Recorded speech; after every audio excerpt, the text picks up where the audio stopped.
अगर अटल बिहारी वाजपेयी आज जिंदा होते तो शायद योगी जी के सबसे बड़े विरोधी वही होते। अटल बिहारी वाजपेयी अगर जिंदा होते तो योगी जी के सबसे बड़े विरोधी वो होते। और उस टाइम पर भी गोधरा कांड के बाद में नरेंद्र मोदी के विरोधी अटल बिहारी वाजपेयी थे। उन्होंने कहा था अपने राजधर्म का पालन करो, राजा के लिए प्रजा प्रजा में भेद नहीं होता। और योगी आदित्यनाथ के लिए प्रजा प्रजा में भेद है। जो मुख्यमंत्री ये बयान दे रहा है कि बटोगे तो कटोगे, तो प्रजा प्रजा में भेद करके ही तो बोल रहा है।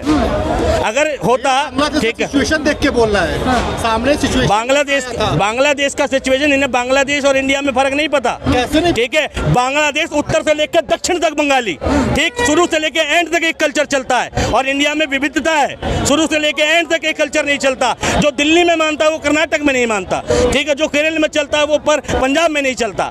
बांग्लादेश और हिंदुस्तान का फर्क नहीं पता तुम्हें, तुम बोल कैसे रहे हो भाई? हिंदुस्तान में सभी कम्युनिटी रहती है। भैया बांग्लादेश छोड़ दो, कल का न्यूज़ है, ठीक है भैया कल का न्यूज़ है। एक मिनट मैं ये पब्लिकली दिखाना चाहता हूँ। ये देखो अब जरा, मूर्ति विसर्जन के दौरान छत से चलाए पत्थर, युवक को घर से घसीट कर गोली मारी, सांप्रदायिक तनाव, बैराज का मामला है, ठीक है। नहीं, एक मिनट चल रहा है वहाँ पर, ठीक है। ऐसा दंगा हुआ, सरकार किसकी? योगी आदित्यनाथ की। पुलिस किसकी? योगी आदित्यनाथ की, ठीक। सारा प्रशासन किसका? योगी आदित्यनाथ का, ठीक। और यहाँ पर सबसे बड़ी बात, बांग्लादेश से कंपेयर कर रहे हैं। बांग्लादेश में बहुसंख्यक मुसलमान है तो खतरा हिंदुओं को है। हिंदुस्तान में बहुसंख्यक कौन है? तो खतरा किसको होगा? यहाँ के अल्पसंख्यक को होगा ना। डरना चाहिए मुसलमानों को, डरा रहे हिंदुओं को। देखो बटोगे तो कटोगे, गजब मूर्खता है, ठीक है। अरे भाई बीजेपी, भाई हिंदुस्तान में तो हिंदू बहुसंख्यक है। हमेशा किसी भी देश में कंफर्ट जोन में बहुसंख्यक होता है, चाहे ईरान हो, चाहे इराक हो, चाहे श्रीलंका हो, चाहे बांग्लादेश हो, चाहे पाकिस्तान हो। जहाँ जो बहुसंख्यक होगा, बहुसंख्यक कंफर्ट जोन में होता है, अल्पसंख्यक कंफर्ट जोन में नहीं होता। भारत में अल्पसंख्यक मुसलमान है, वो कंफर्ट जोन में नहीं होगा। अल्पसंख्यक जैन है, वो कंफर्ट जोन में नहीं होगा। भारत में अल्पसंख्यक सिख है, वो कंफर्ट जोन में नहीं होगा। हिंदू तो बहुसंख्यक है, उसको क्यों डरा रहे हो कि बांग्लादेश बन जाएगा या बटोगे तो कटोगे, ठीक। और दूसरी बात, ठीक, श्रीलंका पढ़ लें, अगर नहीं पढ़ा हो तो पढ़ लें। कक्षा 10 का दूसरा चैप्टर है सत्ता की साझेदारी और बेल्जियम की समझदारी। उसमें स्पष्ट तौर पर लिखा गया था, जहां एक समुदाय विशेष को बढ़ाने की कोशिश की जाती है, डच भाषी लोगों को महत्वाकांक्षा मिली थी। आज श्रीलंका कहाँ खड़ा है? कहाँ खड़ा है? किसी जगह नहीं खड़ा, ठीक। और श्रीलंका में हुआ, वहाँ के तमिल भाषी लोगों का इसी तरीके से उत्पीड़न किया गया कि भाई बटोगे तो कटोगे, इन तमिलों से बदला लेना। मतलब अल्पसंख्यक को दिखा रहे थे कि ये उग्र हो जाएंगे। और हुआ क्या? वहाँ के डच भाषी लोगों को सारी सत्ता सौंप दी गई।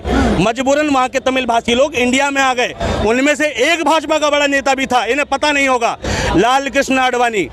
श्रीलंकाई तमिल था वो, तुम्हें नहीं पता था, ठीक है। और बात कर रहे हैं कि बहुसंख्यक, अरे भारत में हिंदू बहुसंख्यक हैं, उनके बटने कटने की बात ही नहीं है। और सुनो, अगर ये कहते हैं कि हिंदू बटेगा, हिंदू में जाति पाती है, तो मुसलमानों में सुनो, मुसलमानों में भी 72 फिरके हैं, 72 फिरके हैं। और यही चीज सुनो, यही चीज हाँ बोलो। मैं सिर्फ एक नाम, सॉरी मैम, आप में सिर्फ एक नाम से जाना जाता है, मुसलमान पहले तब कोई जाति, ठीक है। लेकिन हिंदू को बांट दिया गया, पहले जाति। किसने बांटा? भैया आप मुसलमानों ने बांटा। एक मिनट, मुसलमानों ने बांटा। एक मुसलमान का नाम बताया जिन्होंने इनकी जाति व्यवस्था बनाई हो, बताओ क्या हुआ? एक मुसलमान बताओ जिसने जाति व्यवस्था बनाई हो। आप ही के आप, अच्छा, अपने योगी मुसलमानों के बनाए हैं, ब्राह्मण शूद्र मुसलमानों के बनाए हैं। जाति हमारे, बताओ, मुसलमानों ने बनाई है जाति, कुमार ब्राह्मण शूद्र मुसलमानों ने बनाए हैं भाई। आपने ये कैसे बोला जो बहुसंख्यक है हम? अरे हमें तो अल्पसंख्यक आप लोगों ने बना दिया। अरे आपके कैसे अल्पसंख्यक हो? अभी गूगल करो, हिंदू भारत में बहुसंख्यक कौन है? अभी करो गूगल, कौन है बहुसंख्यक? गूगल करो। कहने का बात है भैया, कहने का। अरे ऐसे कैसे कहने का? अच्छा एक बात बताओ, कहने की बात होती तो देश में प्रधानमंत्री हिंदू राष्ट्र के नाम पर जीतता, प्रदेश का मुख्यमंत्री हिंदू राष्ट्र के नाम पर जीतता, मुझे बताओ। और भारत के, ठीक है, 28 राज्यों में, ठीक है भाई, एक टाइम ऐसा आया था 20 राज्यों में इनकी सरकार थी। अगर ये बढ़ गए होते तो जीतता। एक बात, सिर्फ आप ही से प्रॉब्लम क्यों? हम एक क्वेश्चन आपसे पूछते हैं।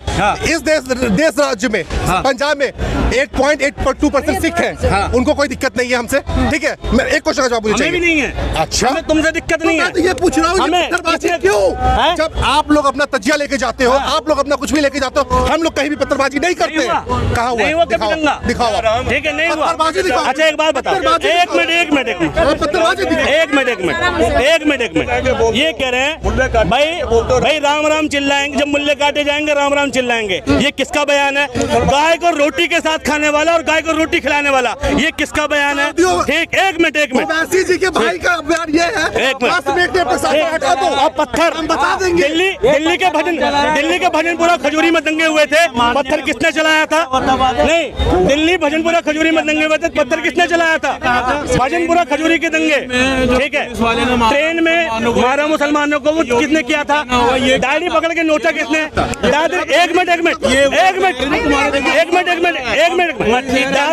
दादरी का खराब अहमद भीड़ ने मारा नारे लगा के, वो कौन था? पहलू खान राजस्थान में भीड़ ने नारे लगा मारा, वो मस्जिद पे नहीं नासिर गाड़ी में गलत है। मोनू मानेसर, गौ रक्षा दल का मोनू मानेसर कौन है? इनसे बोलो मोनू मानेसर कौन है? मोनू मानेसर कौन है? बजरंग दल का, गौ रक्षा दल का कौन है मोनू मानेसर? बताओ मुझे। आज बात करोगे दंगा ही नहीं होता। कौन है? दक्ष चौधरी कौन है? स्वतंत्र भारद्वाज कौन है? बताओ मुझे। बीजेपी का बटेंगे तो कटेंगे, ये असर नहीं है, ये इनकी स्ट्रेटेजी है सत्ता में बने रहने की। 10 साल से शासन में रहने के बाद भी किसी नेता को ये कहना पड़े अपनी कम्युनिटी के लोगों के लिए, तो शर्मनाक है। तुमने ऐसा समृद्ध हिंदुओं को बनाया क्यों नहीं? ठीक, इतना ताकतवर बनाया क्यों नहीं? बढ़ता गरीबी इंसान है, अमीर इंसान नहीं बढ़ता, ठीक है। धार्मिकता हर गरीब घर में मौजूद होती है बहुत ज़्यादा, लेकिन अमीरों के यहाँ ज़्यादा मौजूद नहीं होती। जो घटना हुई है लेकिन बहराइच में, हाँ, चुनावों पर क्या फर्क पड़ेगा? चुनावों पे भैया फ़र्क पड़ चुका। भाई बीजेपी जो राजनीतिक रोटियां सेकती हैं वो सेक रही हैं और सेकती रहेंगी। जब तक बीजेपी की विचारधारा का एक भी व्यक्ति हमारे बीच में मौजूद है, मैं कह रहा हूँ ना, दिक्कत मोदी योगी से नहीं है, दिक्कत अंधभक्त से है। और अंधभक्त हमारी भीड़ में है। मुझे नहीं पता था मेरा पड़ोसी अंधभक्त था, वो रात दिन हमें ज्ञान देता था, लेकिन बाद में पता चला वो तो बीजेपी का सपोर्टर है। एक हमारे अंकल जी थे अनिल वर्मा, ठीक, वो बहुत अच्छी बातें करते थे, बाद में उन्हें मुझे पता चला कि वो तो हिंदू हैं। आप कह रहे मोदी योगी जिम्मेदार नहीं है या उनको दोस्त देने से नहीं होगा, लेकिन बातें तो वही लोग करते हैं, उन्हीं को तो फॉलो करते हैं। जिम्मेदार है इनकी विचारधारा। अगर मोदी जी आज कुर्सी छोड़ दें तो भी दंगे खत्म नहीं होंगे, योगी जी कुर्सी छोड़ दें तो भी दंगे खत्म नहीं होंगे। भाई छोड़ना है तो ऐसे लोग राजनीति से संन्यास लें। ऐसे लोगों की राजनीति में एंट्री ही नहीं होनी चाहिए, ना पक्ष में ना विपक्ष में। यानी कि उनकी, आपको लगता है कि उनकी विचारधारा की वजह से हो रहा है? बिल्कुल। अटल बिहारी वाजपेयी तो भी तो थे ना सर। हाँ, तो अटल बिहारी वाजपेयी की विचारधारा अलग थी। अटल बिहारी वाजपेयी और योगी आदित्यनाथ की विचारधारा सेम बता रहे हो क्या आप? जमीन आसमान का फर्क है। कांग्रेस की बात आप कर रहे हैं, हिमाचल में उसकी मोहब्बत की दुकान खोली है। मैं कांग्रेस की बात ही नहीं कर रहा, मैं इंसानियत की बात कर रहा हूँ। आप 14 से पहले की बात कर रहे हैं कि वहाँ पर नफरत नहीं थी। बिल्कुल नहीं थी जी, और होती भी थी तो वहाँ पर गलत को गलत कहा जाता था। क्या हुआ है? हिमाचल में भी चल रहा है, लेकिन वो किसकी वजह से चल रहा है? कांग्रेस करा रही है क्या वहाँ पर? मुझे बताओ किसकी वजह से चल रहा है? कांग्रेस करा रही है। वहाँ पर भी बीजेपी का शासन, बीजेपी की वजह से है ना, शासन तो कांग्रेस का है, लेकिन कार्रवाई हो रही है वहाँ पर, ऐसा नहीं है, कार्रवाई भी हो रही है। और कार्रवाई होने की वजह से ही इतनी शांति है, वरना यूपी जैसा हाल होता।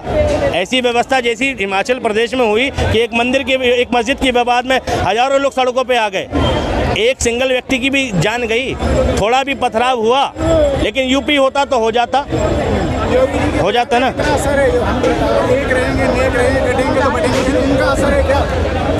एक बात कहनी है मैम, 100 बातों की एक बात कहना चाहूंगा मोदी जी की तानाशाही पे। अगर सलमान खान बीजेपी ज्वाइन कर लेना तो मोदी जी ये भी साबित कर देंगे कि हिरण्य आत्महत्या करी।